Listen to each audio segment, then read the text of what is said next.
असणारी एक घटना उत्तर प्रदेशातल्या लखनौमध्ये घडली आहे। मुलाने आधी वडिलांच्या डोक्यात गोळ्या झाडून त्यांची हत्या केली आणि त्यानंतर त्यांच्या मृतदेहाचे तुकडे केले।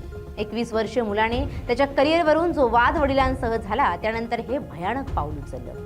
आधी वडिलांची हत्या केली आणि मग मृतदेहाचे तुकडे केले। नेमकी घटना काय घडली तर मानवेंद्र सिंह यांचा लखनौमध्ये लिकर आणि फार्माचा व्यवसाय आहे। शुक्रवारपासून ते बेपत्ता झाले होते। पोलिसांनी त्यांचा शोध सुरू केला होता, पण पोलिसांना जे सत्य समजलं ते फार भयंकर होतं। कारण पोलीस जेव्हा त्यांच्या घरी गेले तेव्हा एका बॅरलमध्ये त्यांच्या शरीराचे काही तुकडे पोलिसांना मिळाले।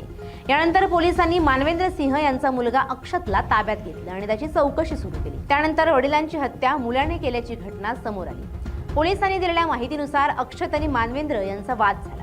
राग अनावर झालेल्या अक्षतने गोळ्या झाडून वडिलांना संपवलं आणि मग बहिणीच्या देखत त्यांच्या मृतदेहाचे तुकडे केले आणि हे तुकडे बॅरलमध्ये ठेवले होते। पोलिसांनी या प्रकरणी अक्षतला ताब्यात घेतलं आणि त्याने कबुली दिल्यावर त्याला अटक केली। पोलिसांनी अक्षतची कसून चौकशी केली तेव्हा त्याने वडिलांची हत्या केली असल्याचं आणि त्यांच्या मृतदेहाचे तुकडे केल्याचंही कबूल केलं। मानवेंद्र सिंह यांना वाटत होतं की अक्षतने मेडिकलमध्ये करिअर करावं, पण वडिलांचं म्हणणं अक्षतला मान्य नव्हतं। यावरून दोघांमध्ये बऱ्याचदा वाद होत होते। एकदा अक्षत यावरून घर सोडून देखील निघून गेला होता। मात्र 20 फेब्रुवारीला करिअरवरून अक्षतचा आणि त्यांच्या वडिलांचा पुन्हा एकदा वाद झाला। यानंतर त्याने वडिलांवर त्याच रागातून गोळी झाडली आणि त्यांची हत्या केली।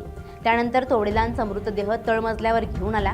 तिथे एका रिकाम्या खोलीत त्याने वडिलांच्या मृतदेहाचे तुकडे केले आणि त्याच्या बहिणीसमोरच त्याने हे कृत्य केलं। म्हणतात देवापेक्षाही आई वडिलांचं महत्त्व जास्त असतं। बापाचं छत्र हरवलं की आपण जगाला पोरके होतो, मात्र इथे पोटच्या पोरानेच बापाची हत्या केल्यानं देशाला सुन्न करून टाकलंय।